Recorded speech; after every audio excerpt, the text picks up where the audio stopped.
Les amis, bonjour, j'espère que vous allez bien. Premier tour de partage ce jeudi matin.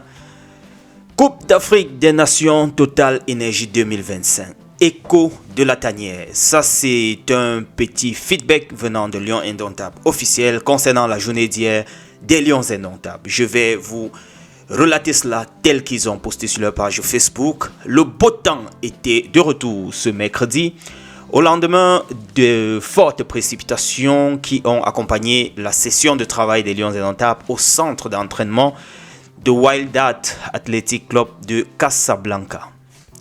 La séance de ce 17 décembre, c'est-à-dire hier, a connu une densité et une frénésie à nul autre pareil pour les 27 joueurs présents. David Pagou, le sélectionneur, ayant opté pour des séquences de travail très approfondies qui ont duré le temps d'une rencontre de football.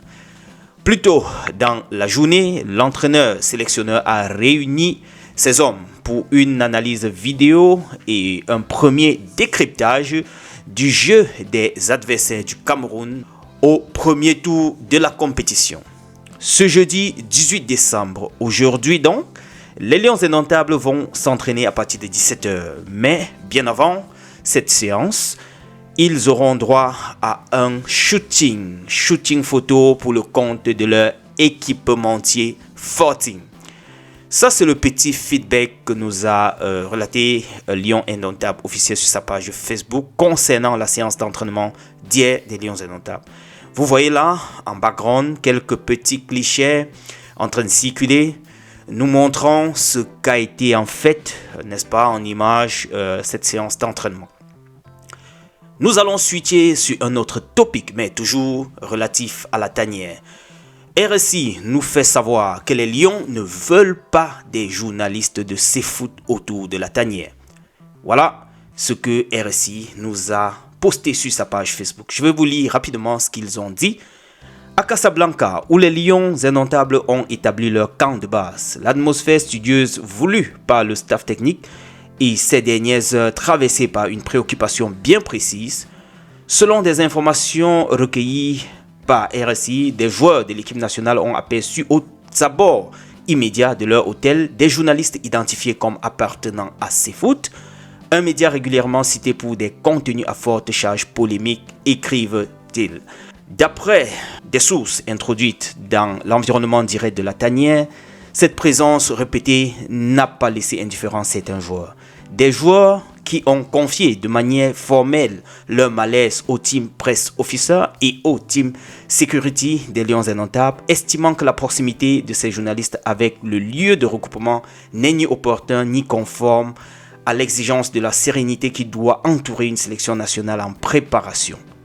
Pour finir, ils nous disent que les joueurs concernés ont exprimé le souhait de ne pas voir ces journalistes entre guillemets rôder autour de la tanière, appelant à des dispositions concrètes pour encadrer l'accès et préserver un périmètre de sécurité. Voilà ce que nous révèle RSI, voilà, sur sa page Facebook.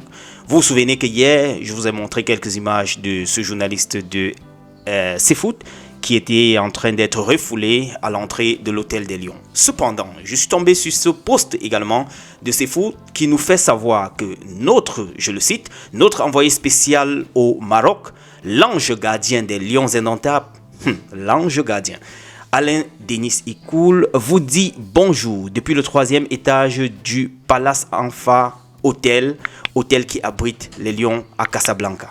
Voilà le post que CFoot a donc dû poster, excusez pour la tautologie, sur sa page Facebook. On a envie de se poser quand même la question, quel est l'intérêt de faire ce genre de démarche? Il parle d'ange gardien. De l'autre côté, on nous dit que les joueurs ne veulent pas sentir les journalistes de CFoot autour d'eux. C'est quand même curieux, non, les amis?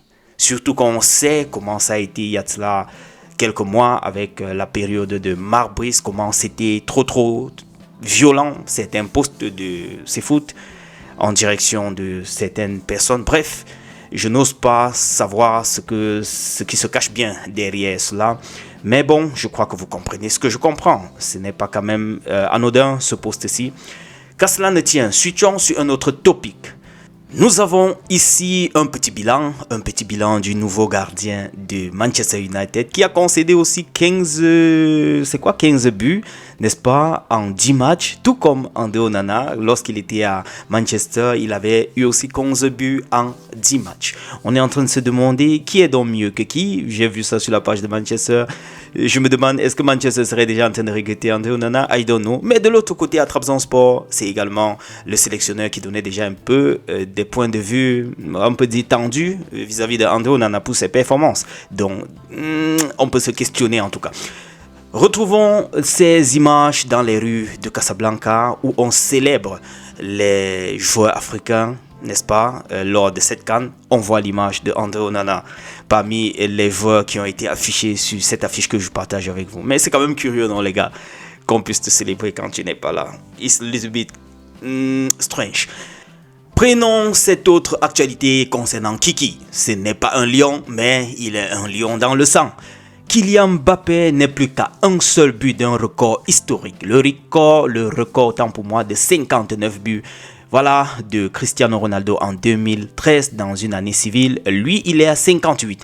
Il y a un prochain match qui, pendant ce match, si Kylian Mbappé marque, va donc devoir rattraper ou déborder un tout petit peu Cristiano Ronaldo. Voilà, c'est le match qui va opposer le Real à Séville. On lui souhaite en tout cas bonne chance et qu'il puisse rattraper ce record. Ça fait toujours du bien de savoir qu'il y a un continental qui fait des merveilles, que ce soit n'importe où dans le monde. Les amis, je vous parlais des différents médias qui sont en train de venir nous couvrir la Coupe d'Afrique. On a MSI qui annonce également des délégations qui arrivent encore pour s'installer là-bas de l'autre côté. Une deuxième délégation qui viendra s'ajouter à celle qui est déjà là pour toujours nous donner les images ou bien nous faire vivre en tout cas la Coupe d'Afrique comme si nous on y était. Également, je suis tombé sur ce post, sur cette vidéo de la CATV où son équipe est en train de devoir atterrir de ce côté-là. Je vous laisse regarder cette petite vidéo de la CATV. Retrouvons-nous dans un autre tour, les amis. C'était le premier de la journée. Et d'ici là, take care. Ciao. Nous venons d'atterrir à l'aéroport de Casablanca Mohamed VI. Il est midi passé de 20 minutes en Angleterre. La température est de 10 degrés centigrades et respecter les consignes lumineuses de sécurité. Nous vous recommandons de prendre garde aux chutes éventuelles de vos ouvertures des coffres bagages et de vous assurer de ne rien oublier à bord.